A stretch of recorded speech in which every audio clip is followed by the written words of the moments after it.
Halika na. Hi everyone! Welcome to our YouTube channel. I'm Marvel at ang aking kapatid ni si Jamel.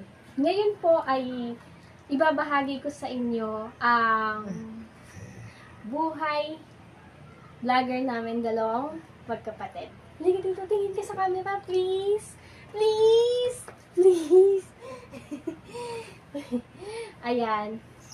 Ito po pala ang aking kapatid ay hindi marunong magsalita, hindi rin marunong kumain mag-isa, at hindi rin marunong maglinis ng gems niya. Kaya kailangan talaga kami, mga kapatid niya, ay iaalagaan siya. Unang-una, gusto ko talagang umiyak kasi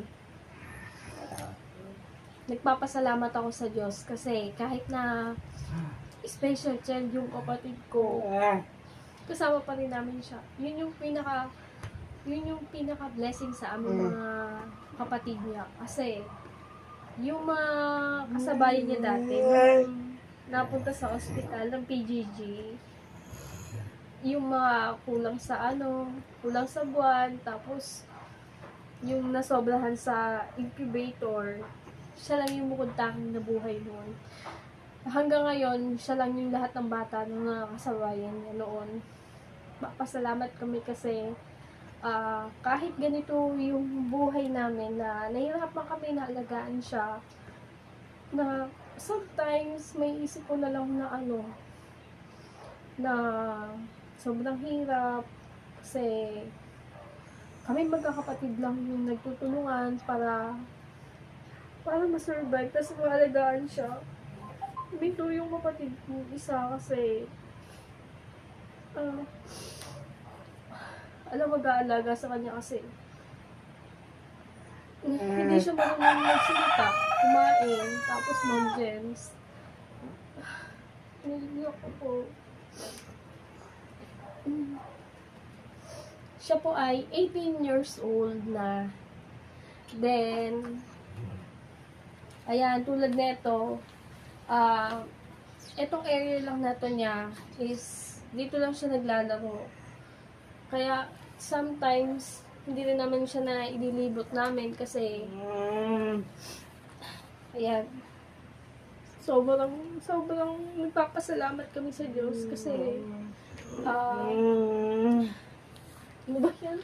Itutulo na yung luha. Uy! Ayan. Sobrang kami nagpapasalamat sa Diyos kasi kahit sobrang hirap ng buhay namin, ako, K-12, gusto pa ako sa pag-aaral ko kasi namatay yung mama ko. Napakahirap. Yung mamimili kayong magkakapatid kung sino yung hinto sa pag-aaral para tulungan yung bawat isa na ma-provide yung pangangailangan ng bawat isa. Sobrang hirap kasi kaka 18 years old ko pa lang nalaman ko na yung gano'ng kahirap yung buhay pag wala yung magulang mo. Tapos yung lahat ng kapatid mo kailangan mong tulungan kasi wala kang choice. Kundi tulungan yung mga kapatid mo, mag-sacrifice ka. Kahit na nalulungkot ka kasi hindi mo inaasahan na ganun kahirap yung mundo na pagka-18 mo. Na yung parang inosente yung mundo mo, tapos nung namatay yung mama mo pagkatapos mo mag-18, ma-realize mo na kailangan mo mag-work, ma-provide yung pangangailangan ng mga kapatid mo kasi walang tutulong sa inyo. Sobrang hirap. Hindi nagpapasalamat ako kasi sobrang kahit na K-12 lang yung tinapos ko, may nakuha akong trabaho na maayos na